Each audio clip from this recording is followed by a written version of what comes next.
December నెల 11వ తారీఖు నుండి 20వ తారీఖు వరకు గోచార ఫలితాలు ఏ విధంగా ఉంటాయి అనేది సశాస్త్రీయమైన పద్ధతుల్లో తెలుసుకునే ప్రయత్నం చేద్దాము. మకర రాశి వారికి జన్మంలోనే శుక్రుని యొక్క సంచారం జరుగుతోంది. జన్మంలో శుక్రుని యొక్క సంచారము అత్యంత శుభప్రదమైనటువంటి ఫలితాలను ఇస్తూ ఉంటుంది. ఇక్కడ ఆరోగ్యం బాగుండటము, మంచి ప్రవర్తన, మీకున్నటువంటి లలిత కళల్లో పేరు ప్రఖ్యాతులు రావటము, అలాగే షేర్ మార్కెట్లో పెట్టుబడి పెట్టేటటువంటి వారికి లాభాలు రావటము, అలాగే మీరు ఇందులో పెట్టుబడి పెట్టినా ఒకవేళ మన రియల్ ఎస్టేట్లో పెట్టుబడి పెట్టారు అయినప్పటికీ కూడా ఆయనకి సంబంధం లేకపోయినప్పటికీ కూడా మీకు ధనస్థానంలో జన్మంలో ఉన్నారు కాబట్టి ఆయన అనుకూలమైనటువంటి ఫలితాలు ఇస్తూ ఉన్నారు కాబట్టి మీరు ఎందులో పెట్టుబడి పెట్టినప్పటికీ రియల్ ఎస్టేట్ అని ప్రత్యేకించి చెప్పాల్సిన పని లేదండి. ఏ రంగంలో మీరు పెట్టుబడి పెట్టినా వాటికి తగిన ప్రతిఫలం మీకు లభిస్తుంది. సో అట్లాగే కుటుంబంలో కూడా మంచి వాతావరణం ఉంటుంది, ఆరోగ్యం బాగుంటుంది, భార్యతో అన్యోన్యత పెరుగుతుంది. ఇకపోతే ద్వితీయ స్థానంలో శని యొక్క సంచారం జరుగుతోందండి. ద్వితీయ స్థానంలో శని యొక్క సంచారం కొంచెం కుటుంబంలో కొంచెము లేనిపోని ఇబ్బందులు కలిగించే అవకాశం ఉంటుంది. అలాగే ధన ఆదాయం తగ్గేటువంటి అవకాశం ఉంటుంది. ఇప్పుడే కదండి చెప్పారు శుక్రుడు మంచి ధన ఆదాయం అది బాగుంటుంది ఇది అని చెప్పేసి. అంటే ఆయన చేసే పని ఆయన చేస్తాడు, శుక్రుడు శని చేసే పని శని చేస్తాడు. ఇది ఎలాగండి ఆయనకి దీనికి పొంతన కుదరట్లేదు అనుకోవద్దండి. ఎవరు చేసే పని వాళ్ళు చేస్తూ ఉంటారు. అలాగే నవగ్రహాల విషయంలో కూడా దీనికి పొంతం లేదు, ఒకదానికి మీరు పుంజుకోవాల్సిన పని లేదండి. ఆ గ్రహం చేసే పని ఆ పని చేస్తుంది, ఈ గ్రహం చేసే పని ఈ గ్రహం చేస్తూ ఉంటుంది.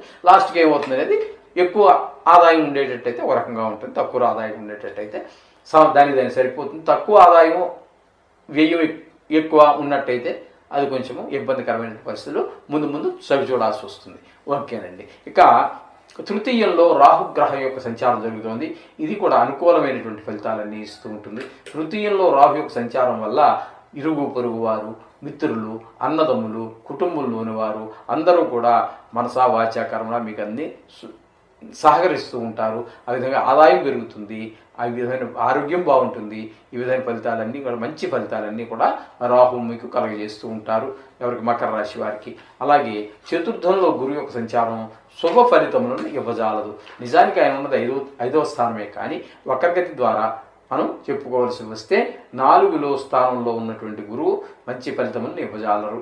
అంచేత విద్య విషయంలో కొంచెం వెనకబడటము, అలాగే రియల్ ఎస్టేట్ వ్యాపారంలో ఉన్నటువంటి వారికి కొంచెము, లేదా మీరే ఏదో ఇల్లు కొనుక్కోవాలి, స్థలం కొనుక్కోవాలనుకున్నారు, దాని సమయం ఖర్చు చేసినటువంటి సమయం వృధా అవుతుందే కానీ అది సత్ఫలితాన్ని ఇవ్వజాలదు.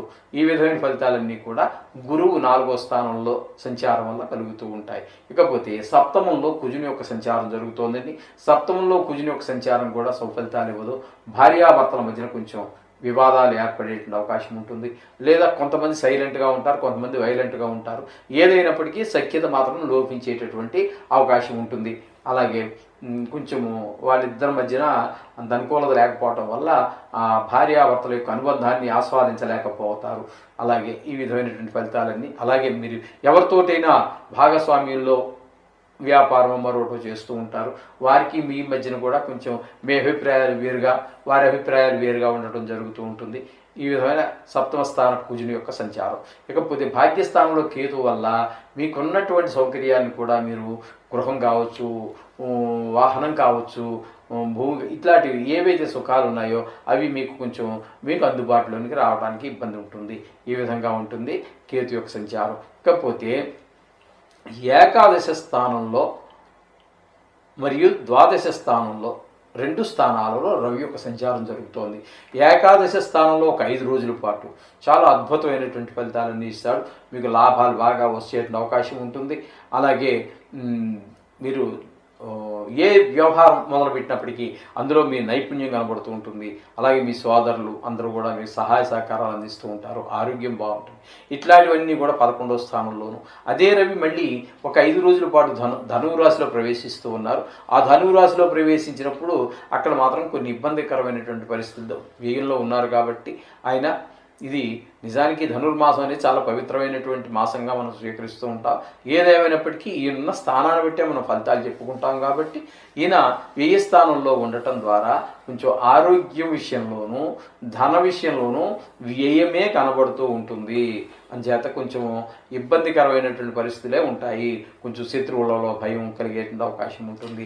అలాగే తాతగారు ఎవరైనా ఉన్నట్టయితే ఇంట్లో పెద్దవారు వారి యొక్క ఆరోగ్య విషయంలో కూడా తగు జాగ్రత్తలు తీసుకోవాలి.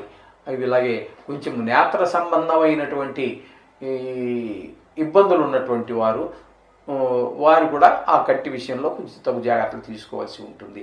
ఈ విధమైన ఫలితాలన్నీ కూడా రవి యొక్క సంచారం వల్ల జరుగుతూ ఉన్నాయండి. ఈ విధమైన ఫలితాలు మొత్తం మీద మకర రాశి వారికి మనం చెప్పుకోవాలి.